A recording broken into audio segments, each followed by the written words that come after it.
The ancient structure rose from the alien landscape like a monument to forgotten gods. Up close, it was even more impressive than the scout reports had described. The walls were made of material that seemed to be part stone, part metal, and part something else entirely. Geometric patterns covered every surface, and these patterns appeared to shift and move when viewed from different angles. Daniel Cruz and his team crouched in the forest, studying the alien guards. There were 14 visible, maybe more hidden. They moved in pairs, always alert, their weapons humming with deadly power, but their attention was focused on the structure, not on the surrounding forest. "Nicole, Carl, you take position here," Daniel whispered, pointing to spots that would give them good firing angles. "When we move, keep them busy. Everyone else, we go fast until they spot us, then we go hard." The team checked their weapons one last time. They had surprise on their side, but that was all. The aliens had better technology, unknown numbers, and experience fighting wars across the galaxy. The margin for error was 0. Nicole Stevens took the first shot. Her rifle cracked through the evening air, and an alien guard dropped instantly. For a moment, everything froze. Then chaos erupted. The team moved in that moment of confusion, closing the distance before the aliens could organize. Sergeant Kevin Blake, his broken arm finally healed enough to use, took down 2 aliens with quick bursts from his rifle. Lieutenant Amy Foster led a group around the flank, catching 3 guards in crossfire. Private Marcus Webb saved Lieutenant Jake Morrison's life by tackling an alien that had gotten too close. They went down together, rolling in the purple dirt. Marcus grabbed a rock and brought it down again and again until the alien stopped moving. The fight was brutal and fast. Energy weapons lit up the clearing. Human rifles answered back.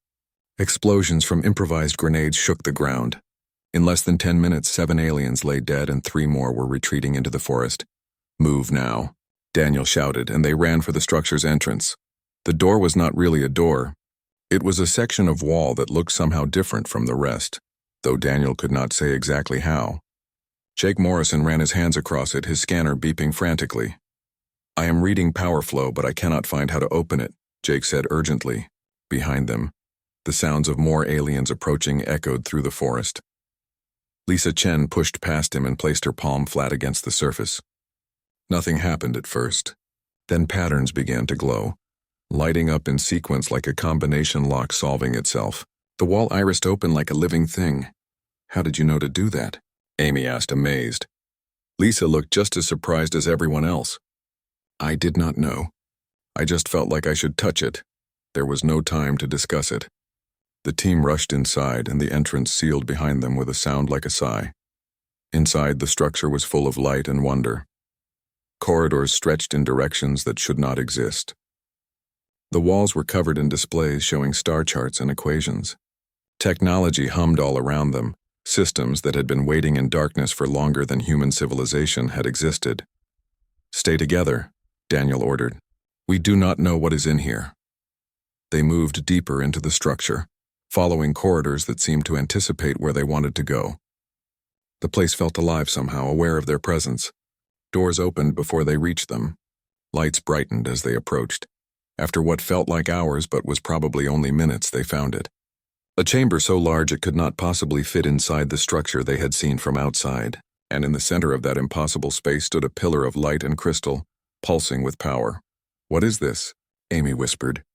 Jake approached the central console with trembling hands. When he touched it, the entire chamber came to life. Displays appeared in the air around them, showing images and text in languages they did not recognize. Then the languages began to change. The alien symbols twisted and reformed, becoming letters they could read, words they could understand. The system was adapting to them, learning their language in seconds. "It is a library," Lisa breathed. "An archive. They left their knowledge here." The displays showed the history of a civilization that had spanned galaxies. They had been explorers, builders, teachers. They had created wonders that made human technology look like stone tools, and they had been destroyed by the same enemy that now hunted humanity. The aliens attacking them were called the Kresh. They were not conquerors in the traditional sense. They were more like a plague, consuming technology and civilization wherever they found it. They had been doing this for millions of years, growing stronger with each species they destroyed. But the ancient ones, the builders of this archive, had found ways to fight back. And they had left that knowledge here, hoping someone would find it. "This changes everything," Marcus said, staring at the displays with wide eyes. Daniel felt hope stirring in his chest for the first time since the Valiant had fallen. "Can we use this? Can we access their technology?" Jake was already working, his hands moving across the interface with growing confidence. The system responded to him like it wanted to help. "Yes," he said excitedly. "It is all here. Power generation, weapons, shields, medicine, everything." Outside, the Kresh were gathering, their weapons charged, preparing to storm the structure. But inside, humanity was learning. Over the next few days, they worked with desperate intensity.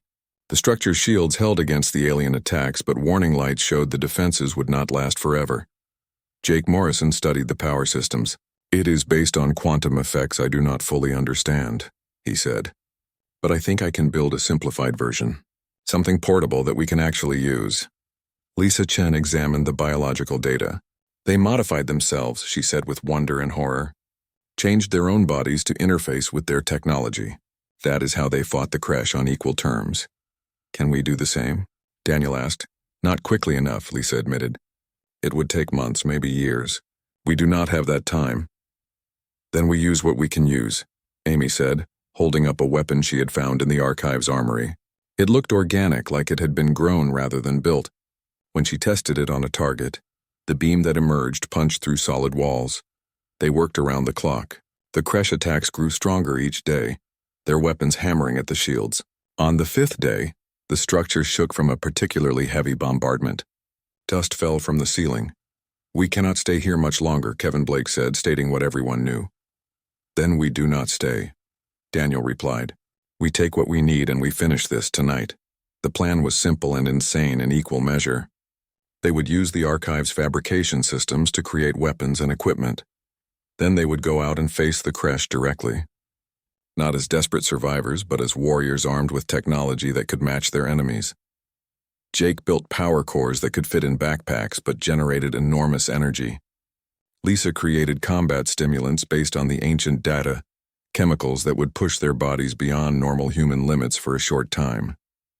Nicole integrated advanced targeting systems into the new weapons, and Corporal Rachel Foster, who had been quiet until now, revealed she knew how to build bombs. "I was a demolitions expert before I transferred to fleet service," she said with a grim smile, "working with materials from the archive. And these toys make nuclear weapons look like firecrackers." They prepared in silence, each person lost in their own thoughts. They were about to face an enemy that had destroyed countless civilizations. An enemy with superior numbers and centuries of combat experience. But they had something the Kresh had never encountered before. They had human stubbornness, the refusal to quit even when quitting made sense. The ability to look at impossible odds and say not today. As night fell on the alien world, 23 humans stood ready. They wore armor that should not exist. They carried weapons that bent the laws of physics. They had been ordinary soldiers once, sent on what should have been a routine patrol. Now they were something else. Something the galaxy had never seen before. "Remember," Daniel said as they gathered at the entrance, "we are not fighting for Earth anymore. We are fighting for every species the Kresh have destroyed, for every civilization they have wiped out, for everyone who never got a chance to fight back." The entrance opened and they walked out into the night. The Kresh were waiting, confident in their superiority. They had destroyed the human ship easily. They expected these survivors to be weak, desperate, ready to surrender. They were wrong about everything. The battle that followed would be remembered as the night of burning sky. Humans moved with impossible speed, enhanced by technology and chemicals. Weapons turned the landscape into molten glass. Shields deflected energy beams that should have been unstoppable. Daniel Cruz fought at the front, a blade of energy in one hand and a weapon that rewrote reality in the other. He was still mortal, still human, but armed with the legacy of beings who had fought this fight before. Amy Foster and Kevin Blake moved like dancers, their movements perfectly coordinated. Nicole Stevens picked off targets from impossible distances. Marcus Webb, the young man who had never wanted to be a soldier, stood his ground against a Kresh assault and held the line. The first week on the alien world tested them in ways they had never imagined. Every day brought new challenges, new dangers, and new reasons to wonder if they would see another sunrise. Lieutenant Amy Foster took charge of organizing the survivors. She was good at it, keeping people busy so they did not have time to think about how hopeless everything seemed. She set up work schedules, assigned guard duties, and made sure everyone had a job to do. The cave became their home. It was not comfortable, but it was safe. The thick rock walls hid them from sensors that might be watching from space. The entrance was narrow enough to defend if enemies came. And deep inside, they found fresh water dripping from the ceiling, forming small pools that tasted clean and cold. Private Lisa Chen worked on the food problem. She was careful and methodical, testing each plant she found, first on the scanner, then on herself in tiny amounts, waiting to see if anything bad happened. It was dangerous work, but someone had to do it. "This one is safe," she announced on the third day, holding up a purple root that looked like a twisted carrot. "It tastes like dirt mixed with soap, but it will not hurt us."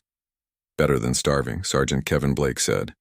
His broken arm was healing slowly, held in place by a brace Lisa had made from pod materials. They found other edible things too. Blueberries that grew on low bushes, yellow mushrooms from the deeper parts of the forest, green leaves that could be boiled into something almost like tea. None of it tasted good, but it kept them alive. Corporal Nicole Stevens became their hunter. She was quiet and patient, skills she had learned growing up in the mountains back on Earth. She modified her rifle to be quieter, and she learned to move through the alien forest without making a sound. On the 5th day, she brought down her first alien animal. It was big, almost the size of a cow, with 6 legs and crystalline growths along its back. The creature had been drinking from a stream when Nicole shot it. "Is it safe to eat?" Kevin asked, looking at the strange meat. "Only one way to find out," Lisa said. She cut a small piece, cooked it over their fire, and tried it herself. Everyone watched her nervously. After an hour with no bad effects, she nodded. "It is safe, and it actually tastes pretty good." That night, they had real meat for the first time since the crash. It was tough and had a strange spicy flavor, but no one complained. For a few minutes, sitting around the fire eating fresh food, they almost felt normal.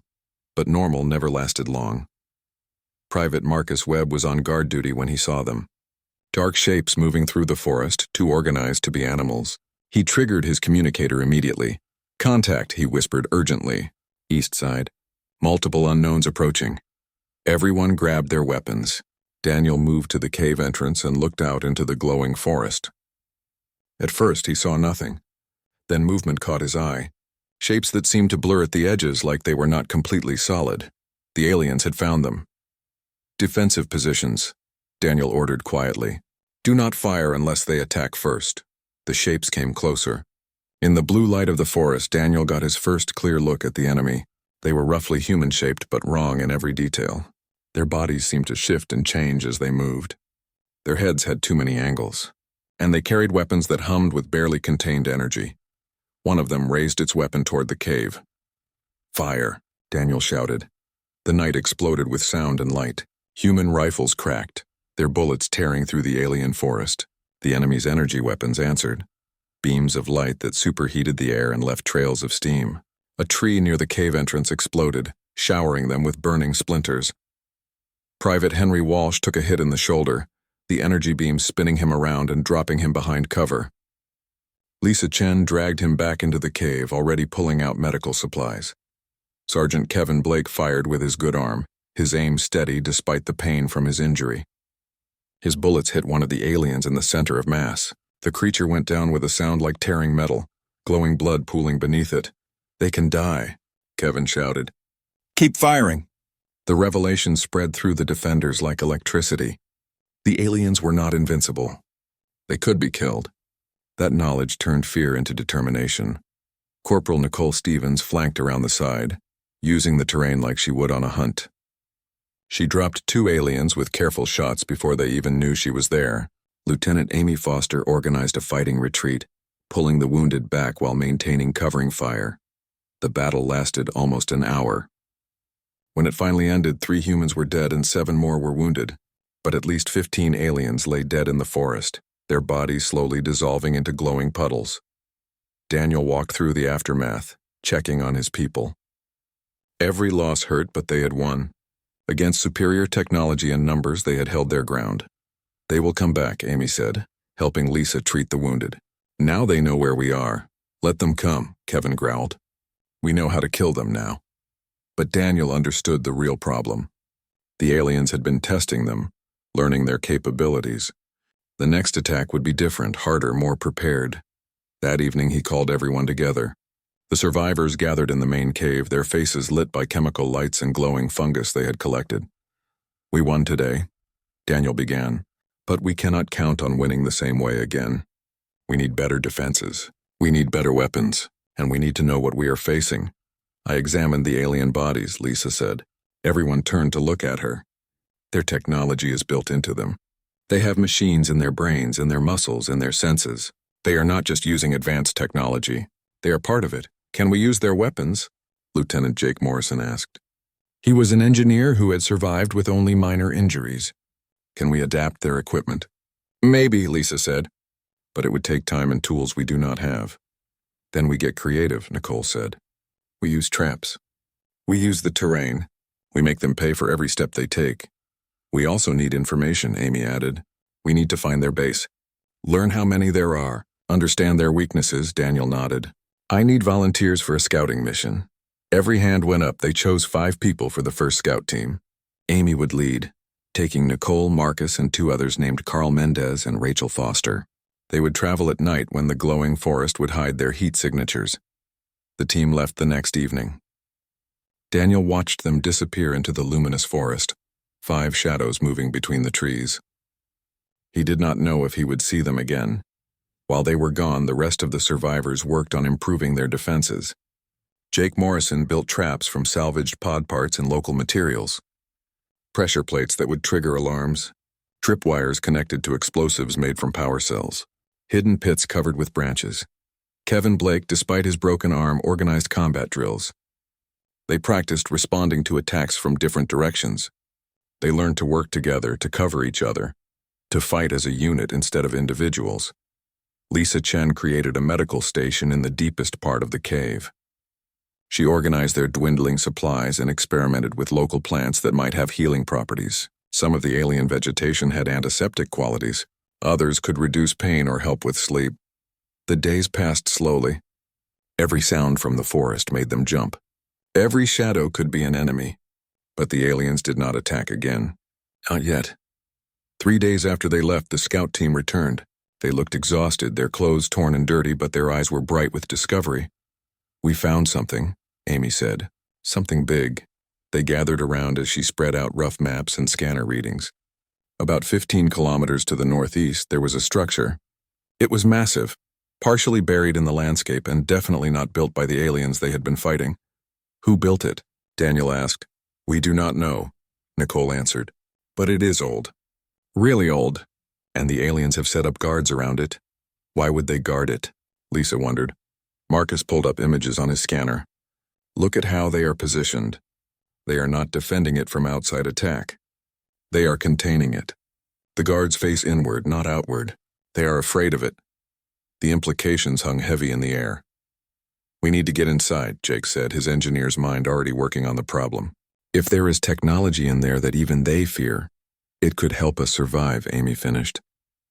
Or it could kill us all. Daniel studied the data for a long time. They were surviving now, but barely. Eventually, the aliens would bring more forces and overwhelm them. They needed an advantage, something to even the odds. We go, he decided. Full team. Everyone who can fight comes with us.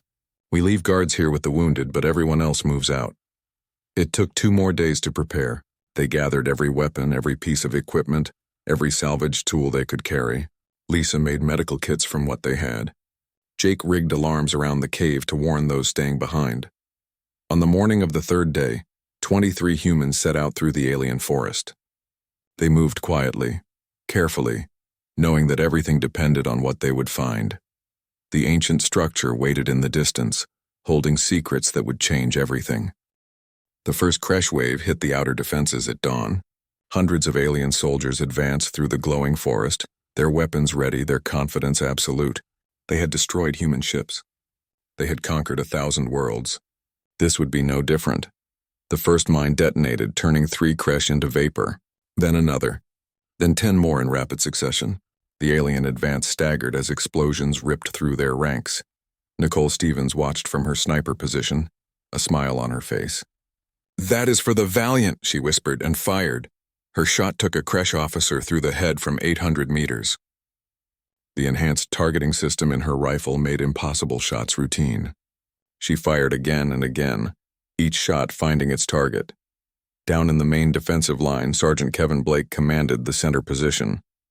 His enhanced body moved with speed no normal human could match. When a Kresh energy beam came at him, he simply stepped aside, letting it burn the air where he had been. "Hold your fire until they reach the markers," he ordered his squad. "Make every shot count." The Kresh pushed forward, taking losses but refusing to retreat. They had numbers on their side. For every alien that fell, 2 more advanced. Then they reached the markers. "Now," Kevin said calmly. 20 rifles fired in perfect synchronization. The enhanced humans did not miss. 20 Kresh dropped and the advance faltered. Before they could recover, automated turrets hidden in the trees opened fire.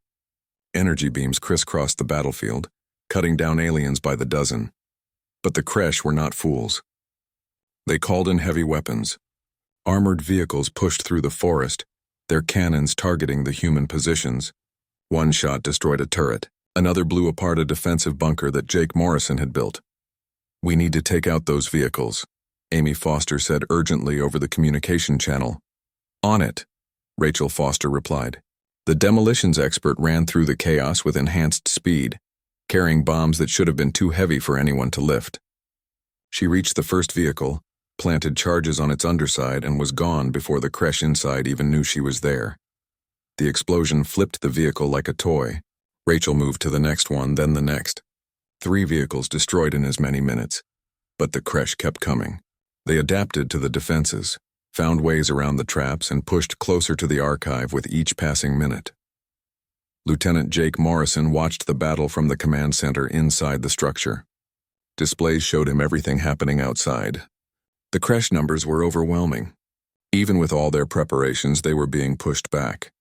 "Daniel, we cannot hold this position much longer," Jake said into his communicator. "Then we moved to Phase 2, Daniel Cruz replied. Phase 2 meant falling back to the archive and letting the structure's own defenses take over. But it also meant giving up the ground they had fought so hard to defend. "All units, controlled retreat," Daniel ordered. "Fall back to the archive. Move now." The enhanced humans moved with incredible speed, pulling back in good order while maintaining covering fire.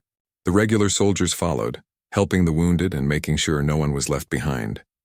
Private Marcus Webb was the last to enter the structure. He provided covering fire as the others retreated, his enhanced reflexes allowing him to dodge incoming fire that would have killed him before. When everyone was inside, he ran for the entrance. A Kresh beam caught him in the leg. Marcus went down hard, pain exploding through his body. He looked back and saw alien soldiers running toward him. Then Amy Foster appeared beside him.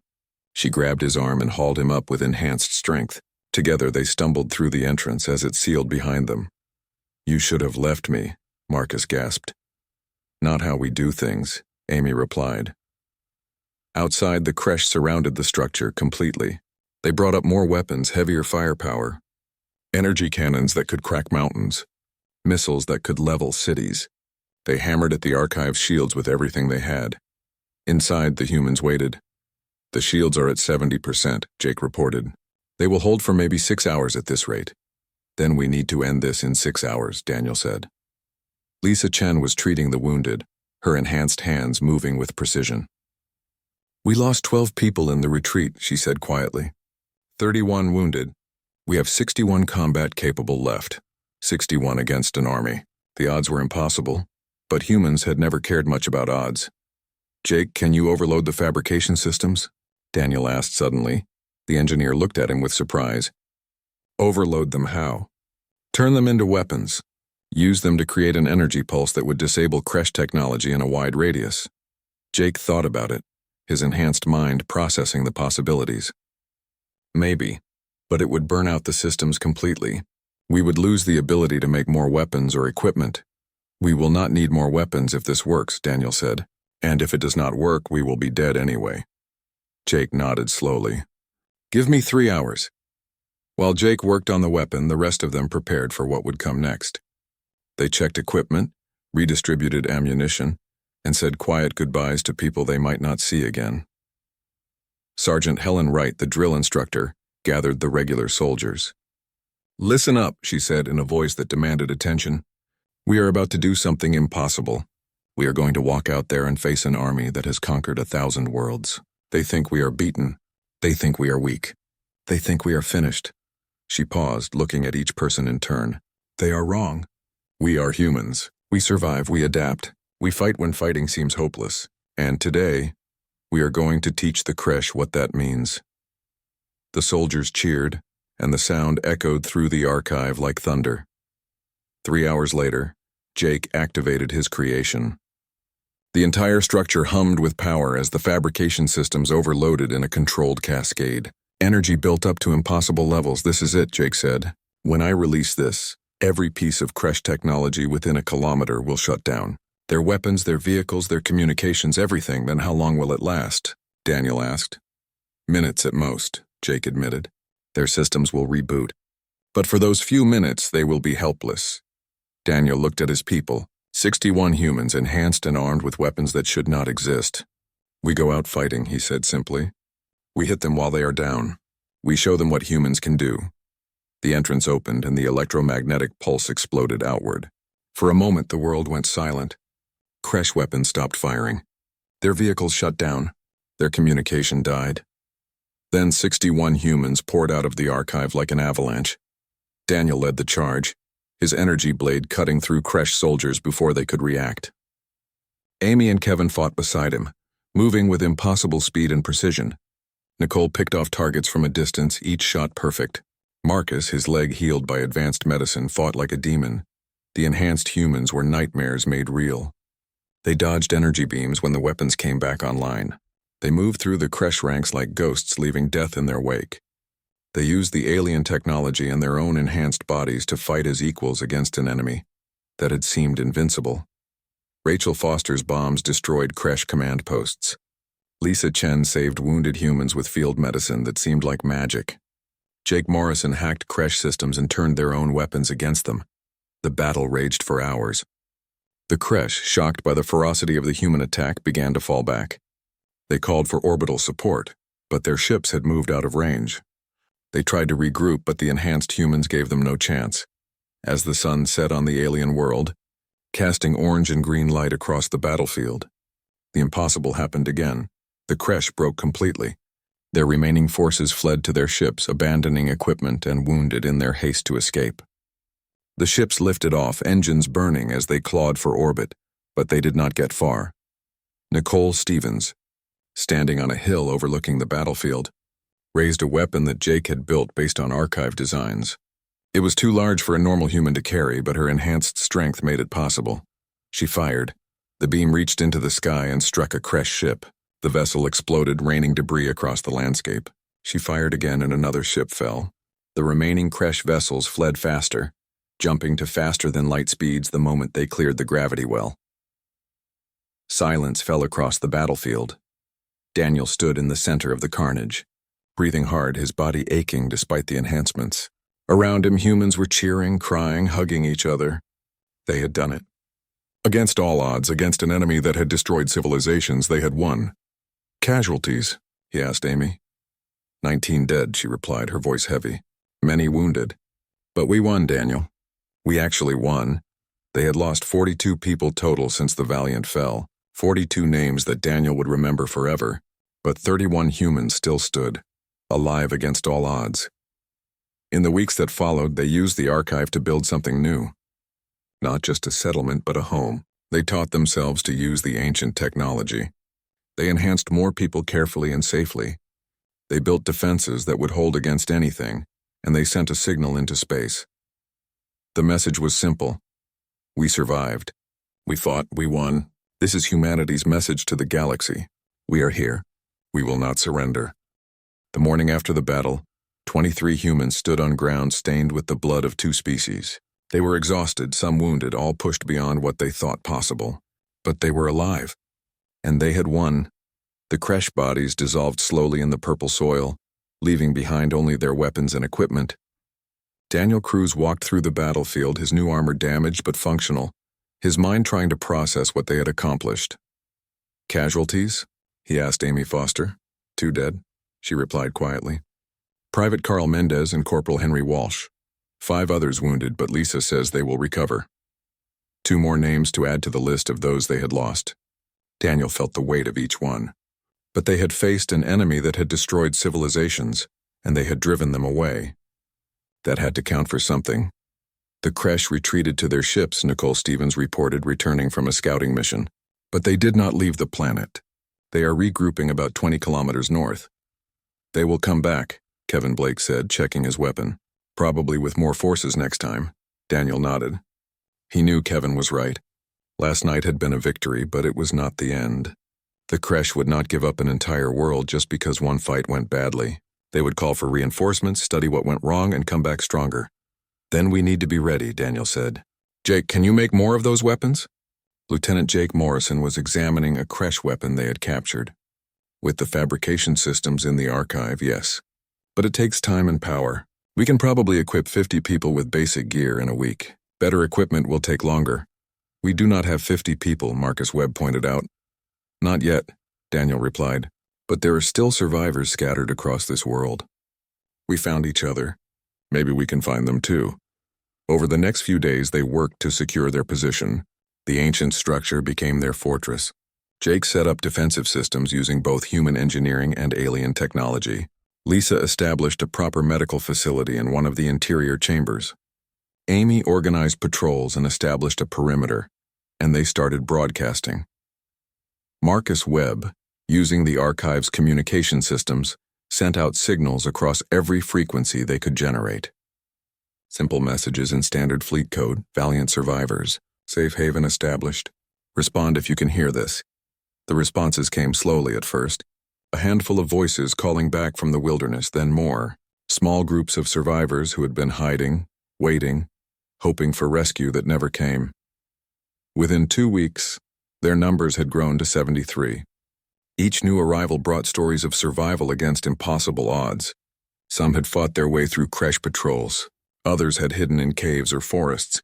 One group had been captured but escaped when their guards were pulled away to deal with Daniel's assault on the structure. With more people came more skills.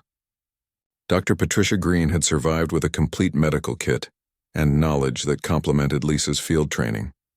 Engineer George Butler had worked on classified weapons projects and understood some of the principles behind the archive's technology.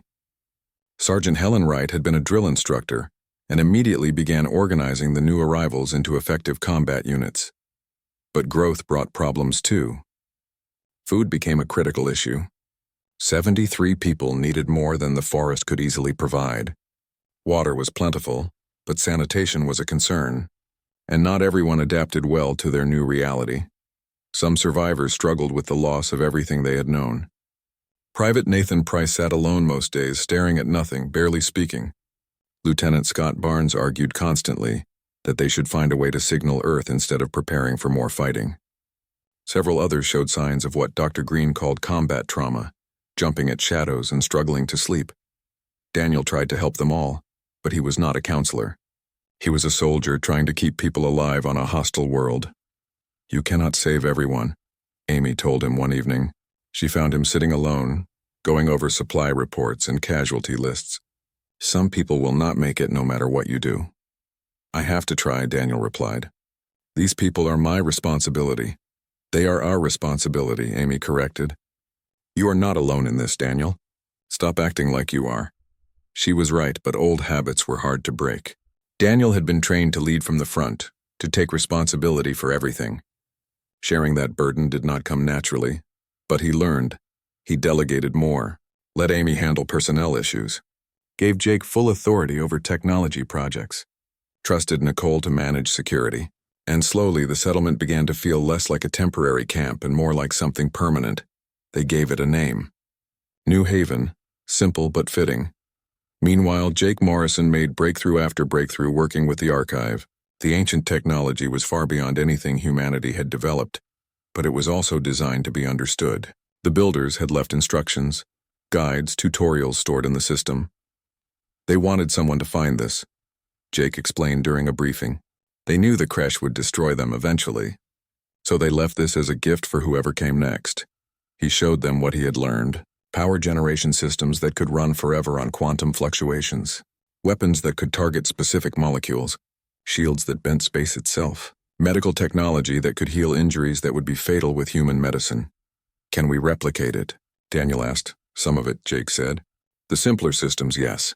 The more advanced stuff requires materials and manufacturing processes we do not have. But even the basics are far ahead of what we brought from Earth. Lisa Chen had made progress too. She had been studying the biological modifications the ancient ones had made to themselves. I think I understand how to do it safely now, she said. We can enhance human reflexes, strength, and healing. Not to their level, but better than we are now. What is the risk? Daniel asked. There is always risk, Lisa admitted, but I have tested it on myself. The changes are reversible if something goes wrong, and the benefits are significant. How significant? Lisa smiled. Fast enough to dodge energy beams, strong enough to break through doors, able to heal from wounds that would normally take weeks in just days. The implications were staggering. With those enhancements and the new weapons, they could fight the Kresh on even ground, maybe better than even. But before they could implement anything, Nicole came running with urgent news. We have a problem, she said breathlessly. A big one. She led them to the observation post they had set up on a nearby hill. Through scanning equipment, they could see what had alarmed her. More Kresh ships were landing. Not just a few, dozens of them. They are bringing in an army, Kevin Blake said grimly. Daniel studied the readings. The ships were unloading troops, vehicles, and weapons. The Kresh were done with small patrols and probing attacks. They were preparing for a full-scale assault. How long do we have? He asked. Days at most, Nicole estimated. Maybe less. Daniel looked around at his people. They had done so much, come so far. But they were still just 73 humans with limited resources and jury-rigged alien technology. The Kresh were bringing hundreds, maybe thousands of troops. We need more time, Amy said, echoing his thoughts. We do not have more time, Jake replied. We either use what we have now or we lose everything. Daniel made the decision quickly. Lisa, start the enhancement process on anyone who volunteers. Jake, mass-produce weapons and power systems. Forget about refinement. We need quantity. Nicole, I want every trap, every defensive position, every advantage we can get. Amy, start combat drills. Everyone fights, and what about the people who cannot fight? Dr. Green asked. The wounded, the traumatized? We hide them in the deepest parts of the archive, Daniel said. If we lose, maybe the Kresh will not find them. Maybe Earth will come eventually. It was a grim contingency plan, but necessary. Over the next 3 days, New Haven transformed from a settlement into a fortress. 73 humans worked around the clock, knowing their lives depended on every hour they had left. Lisa's enhancements were painful, but effective. 40 volunteers went through the process, their bodies changing at the cellular level. Marcus Webb was one of the first. Daniel watched as the young communications officer became something more than human. Faster, stronger, more resilient. Jake's fabrication systems produced weapons at an incredible rate. Each one was crude compared to what the archive could make with more time, but they worked. Energy rifles, plasma grenades, portable shield generators. By the end of the second day, they had enough equipment to arm everyone twice over, and Nicole turned the approaches to the archive into a death trap. Mines buried in the purple soil, automated turrets hidden in the trees, tripwires connected to explosives, energy barriers that could be activated remotely. On the morning of the fourth day, the Kresh came. They came in waves, hundreds of troops with heavy weapons and armored vehicles. They came expecting easy victory against desperate survivors. They found warriors waiting for them instead. The battle for New Haven had begun. The escape pod shook violently as it fell through the thick atmosphere. Captain Daniel Cruz gripped the safety harness with both hands, his knuckles white from the pressure. Through the small window, he could see other pods falling like meteors, trailing smoke and fire across the purple sky of this unknown world. The USS Valiant was gone. 2,000 people had been on that ship just an hour ago. Now most of them were dead, killed when the alien weapons tore through the hull like paper. Daniel had given the order to abandon ship, but there had been so little time. He wondered how many had actually made it to the pods. The ground rushed up to meet him. Trees with strange blue leaves filled his vision. The emergency thrusters fired, but they were not strong enough. The pod hit the treetops hard, branches snapping and cracking as it crashed through them. Daniel felt his body slam against the harness. Pain shot through his ribs. The world spun in circles, then everything stopped. For a moment, Daniel just sat there, breathing hard. His head hurt. His chest hurt. Blood dripped from a cut above his eye. But he was alive. The pod had come to rest, tilted on its side, half buried in purple dirt that looked nothing like Earth soil. He reached for the communicator with shaking fingers. Static filled his ears at first. Then voices began to break through, faint and scared. "This is Cruz," he said, his voice rough. "Anyone out there?" "Lieutenant Amy Foster here, Captain." Her voice was strained but steady. "I landed in some kind of valley. I can see mountains in the distance. Sergeant Kevin Blake reporting. My arm is broken, but I can still move. I see 6 pods that came down near me."